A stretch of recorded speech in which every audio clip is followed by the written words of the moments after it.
Samantala, isang retiradong mahistrado ng Korte Suprema ang kumbinsidong may nalabag na batas ng isuko ng mga otoridad si dating Pangulong Duterte sa International Criminal Court. Nilinaw ni retired Supreme Court Justice Adolfo Ascuna na legal naman ang arrest warrant pero nagkaroon niya ng pag-abuso sa paraan ng pagsuko sa dating Pangulo. Alamin po natin ang buong detalye sa report ni Mean Corvera live mula sa Senado. Mean.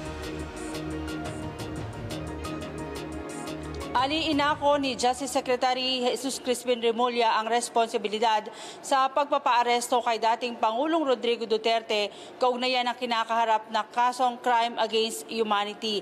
Pero sa paulit-ulit na pagdinig hanggang sa mga oras na ito, bigo ang mga senador na mapiga ang mga government officials kung sino ba talaga ang nag-utos para madala ang Pangulo sa dahig matapos siyang maaresto.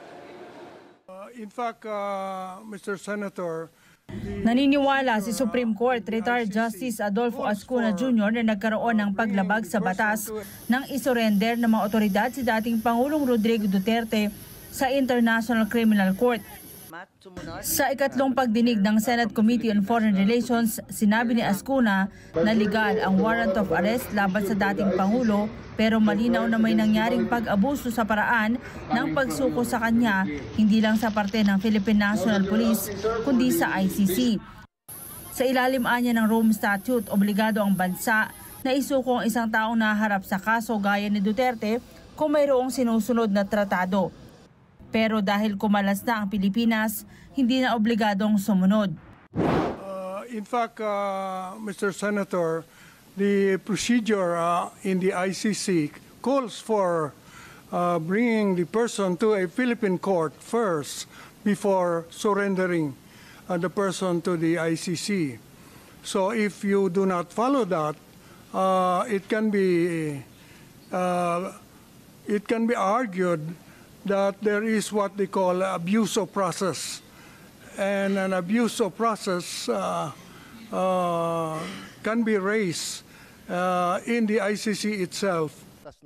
Gayunman, may residual power pa rin ang Pilipinas na isuko ang isang tao kung may ginagawa ng investigasyon ng ICC 2 taon bago ang pag-withdraw sa tratado. Pero kung susundin ang batas ng Pilipinas, dapat bago isuko ang dating Pangulo sa ICC, dapat iniharap muna siya sa lokal na korte. Yan ay para sumailalim sa validation ng korte kung tama ba ang taong inaaresto at para mabasahan siya ng sakdal. Sa palagay ko po ay it's either we have the Rome Statute or not.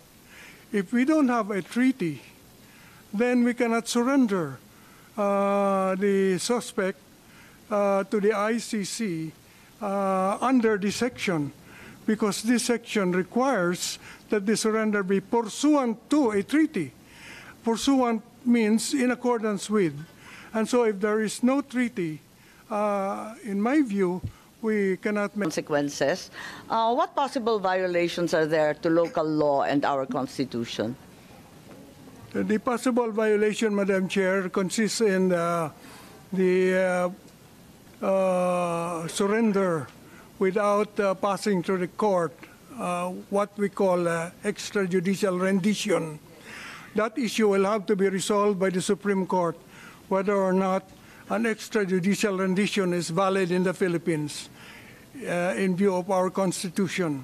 If they observe due process. Nagkasagutan naman sina Senador Ronald Bato de la Rosa at Justice Secretary Jesus Crispin Remulla sa pagdinig. Nanindigan kasi si Remulla na sinunod ng gobyerno ang due process dahil 7 taon na raw iniimbestigahan ng ICC ang kasong crime against humanity laban sa dating Pangulo. Katunayan, nagbigay ang ICC ng notice sa mga ahensya ng gobyerno. Yung nag-issue po na warrant of arrest if they observe due process. Ang alam po natin, 7 taon pong inimbestigahan itong kasong to.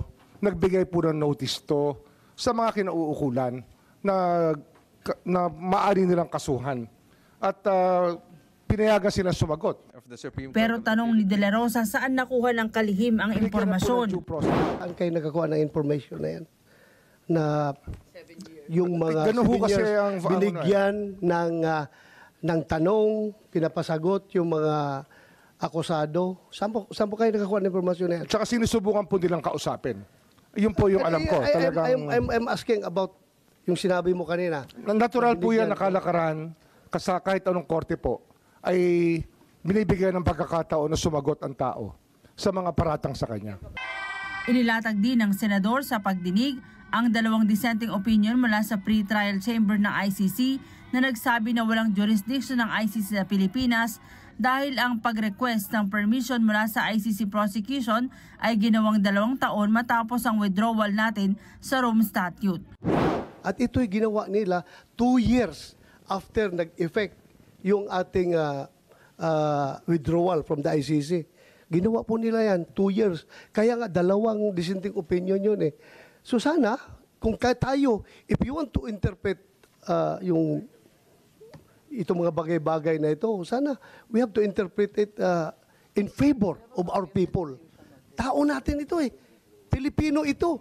Bakit natin papaboran yung mga foreigner na mga banyaga na yan? Sila na nga nagsabi. It was the request for to conduct investigation was triggered 2 years after nag-effect yung ating withdrawal.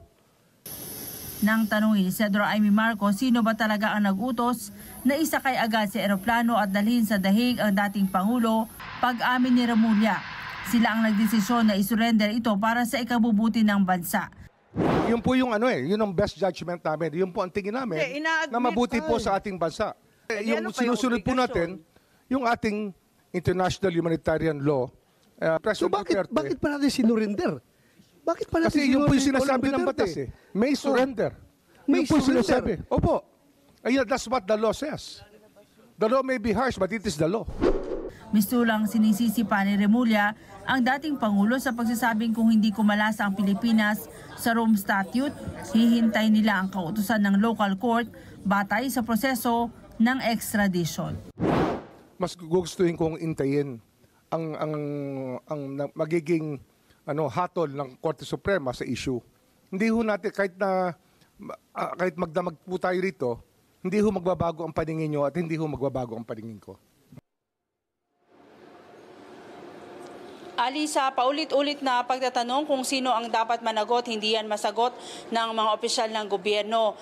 Sa ngayon, sabi ng DOJ, kailangan munang i-interpret ito ng Korte Suprema, lalo't may nakapending na mga petisyon sa kataas-taasang hukuman. Kanina, Ali, ay pinatawa ng contempt ng Senado itong si transnational crime, Marcos Lacanilao, matapos siyang hindi makontento yung mga senador sa sagot nito opisyal. Sa pagdinig kanina ay nagmosyon si Senador Ronald Bato de la Rosa para maipakontempt si Lacanilao dahil tinukoy ni Senator Amy Marcos yung naging sagot ni Lacanilao dun sa hindi niya daw alam yung petsa, yung oras at bakit nadala at naisakay sa eroplano itong si dating Pangulong Duterte, samantalang siya yung nag-facilitate at nag-coordinate dito sa mga otoridad mula dun sa warrant of arrest o sa pag-i-issue ng warrant of arrest hanggang dun sa may paliparan. Unang tinukoy nga ni Marcos yung naging sagot nila Lacanilao na I do not know, na napikon si De La Rosa dahil halata naman daw na nagsisinungaling itong mga opisyal pero itinatago yung impormasyon sa publiko. Sa ngayon, Ali, nagpapatuloy pa rin itong pagdinig ng Senado. Balik sa inyo. Doon sa naganap ba na hearing, meron bang nag-invoke ng executive privilege? Yung sinasabi na hindi, yung pribilehyo na hindi nila sasagutin ang katanungan dahil ito ay saklaw na ng kanilang executive privilege. May mga tanong na maaari nilang tanggihang sagutin. Was executive privilege invoked at all?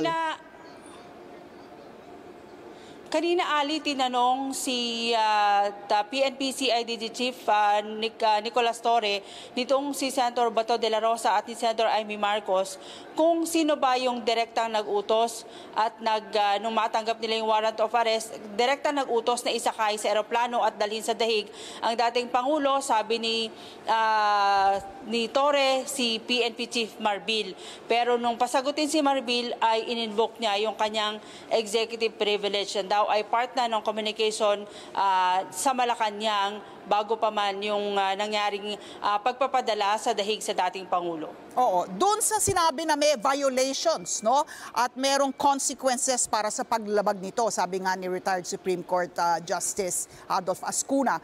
Sa sinasabi mo na hindi naman matukoy kung sino ang desisyon, ano? Nagdesisyon dito sa pagsuko sa kanya sa ICC. So, paano malalaman kung sino ang papatawan ng consequences, yung tinawag niya na consequences para sa paglabag, para sa kanya ay paglabag na sinuko sa ICC ang dating Pangulo?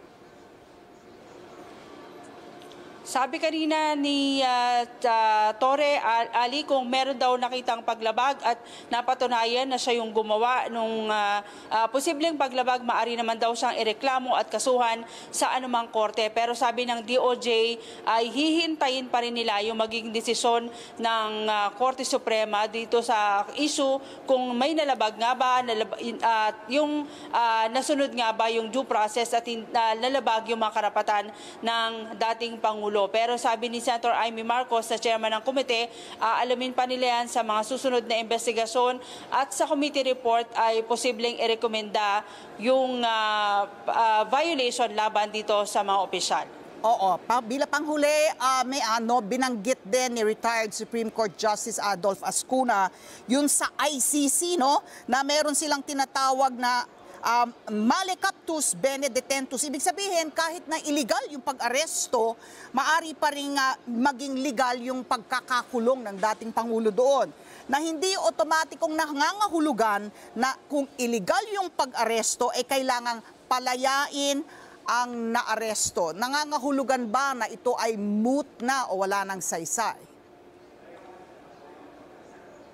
Sabi niya, Ali, kahit legal yung pag-aresto sa isang akusado, hindi daw ito nangangahulugan na pakakawalan na yung isang inaakusahan. Babalansihin pa rin daw yan ng ICC at kasama yan sa isyong yan sa didinggin ng ICC sa September. At sa pinal, hindi ba ang paulit-ulit na sinasabi ng mga resource persons at ay talagang nasa pagdedesisyon pa rin ng Korte Suprema ngayong nahaharap na yung mga petition sa kanila at madidesisyonan yung itong pinagdidibatihan na iba't ibang issue. Tama, Mean? Tama, Ali. Kaya ang apela nila sa Korte Suprema ay maglabas na ng desisyon dito sa mga petisyon para malaman na kung may nangyari nga bang paglabag at sino yung dapat managot. Okay, maraming salamat. Mean Corvera, nag-uulat live mula sa Senado.